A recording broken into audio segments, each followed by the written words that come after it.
एक बार महात्मा बुद्ध से उनके एक शिष्य ने पूछा कि भंते, अनुभव से सीखा ज्ञान और ग्रंथों को पढ़कर प्राप्त ज्ञान में क्या अंतर है।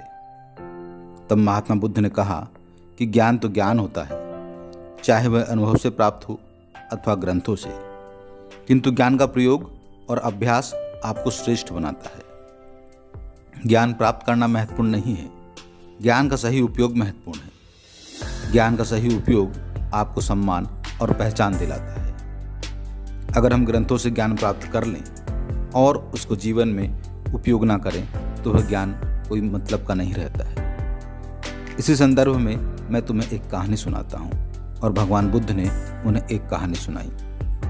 मित्रों, वही कहानी मैं आपको सुनाने जा रहा हूँ।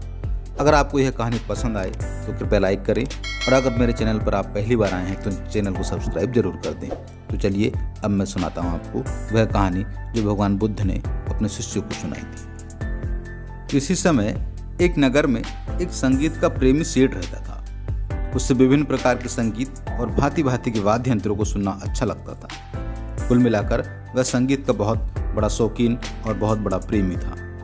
उसके पास बहुत से वाद्य यंत्रों का संग्रह था। उसे जितना संगीत सुनना पसंद था उतना ही नृत्य और गायन में भी उसकी रुचि थी। लेकिन वह वाद्य यंत्रों के बारे में बहुत ज़्यादा जानकार नहीं था। अगर कभी उसका कोई वाद्य यंत्र बिगड़ जाता था तो वह सुधारने वालों को ही बुलाता था।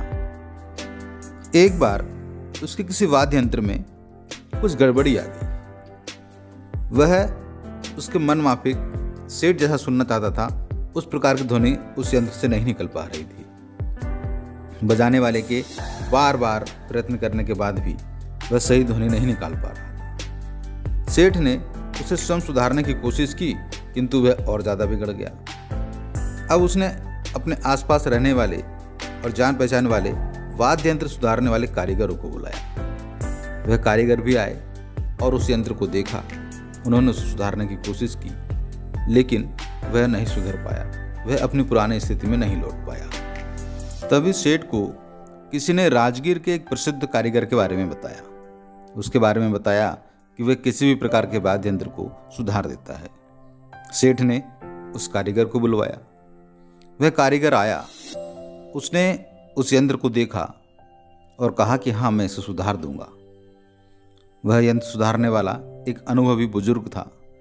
उसने वाद्य यंत्र को बारीकी से देखा, उसकी जांच की, फिर अपने झोले से औजार निकालकर कुछ ही पलों में, थोड़ी ही देर में उस यंत्र को सुधार दिया। सेठ खुश हो गया। उसने उस कारीगर से अपना मेहनताना पूछा तो उसने कहा कि 100 स्वर्ण मुद्राएं। सेठ यह सुनकर और भी आश्चर्यचकित हो गया और कहने लगा कि क्या 100 स्वर्ण मुद्राएं?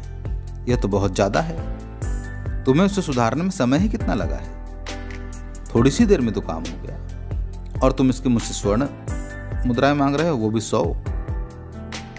उस कारीगर ने सेठ से कहा, सेठ जी, थोड़ी सी देर काम करने की तो मैं सिर्फ 1 स्वर्ण मुद्रा मांग रहा हूं, लेकिन जटिल से जटिल काम को पल भर में कैसे किया जाता है यह सीखने में मुझे 40 साल लगे हैं।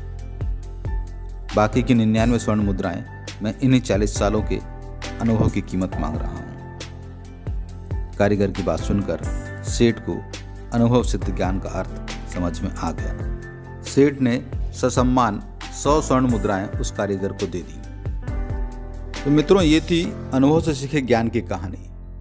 हमारे जीवन में भी कई बार ऐसा होता है, जब हम किसी बिजली सुधारने वाले को, कूलर, पंखा, मोटर सुधारने वाले को, नल फिटिंग करने वाले को या ऐसे ही किसी कारीगर को जब बुलाते हैं तो वह आता है और तुरंत ही अपना काम कर देता है और हमारी समस्या का समाधान कर देता है। और जब हमारी समस्या का समाधान हो जाता है और जब हम उससे पेमेंट करते हैं तो हमें लगता है, हम कई बार उससे कहते भी हैं कि अरे, इतने ज़्यादा पैसे आपने किया ही क्या है? आपने एक बल्ब ही तो बदला है, आपने एक नट ही तो खोला है। लेकिन वह नट खोलना, वह बल्ब बदलना, वह वायर चेंज करना उसका ज्ञान है और उसने वह ज्ञान अपने अनुभव से सीखा है और वह हमारे पास में सिर्फ उसी की वजह से आया है और हमने भी उसे सिर्फ उसके ज्ञान की वजह से ही बुलाया है। हम उसके समय की कीमत नहीं चुका रहे होते हैं, हम चुका रहे होते हैं उसके ज्ञान की कीमत। तो ध्यान रहे, जब भी कभी आप ऐसे कारीगर को बुलाएं तो आप उसके समय को ना देखें, आप उसके ज्ञान को देखें, आप उसके ज्ञान की कीमत चुकाएं। तो मित्रों, ये थी आज की कहानी। उम्मीद है आपको पसंद आई होगी। पसंद आई तो कृपया लाइक कर दीजिए, और अगर आप मेरे चैनल पर पहली बार आए हैं तो चैनल को सब्सक्राइब जरूर कर दीजिए। जुड़े रहने के लिए, अंत तक वीडियो को देखने के लिए धन्यवाद।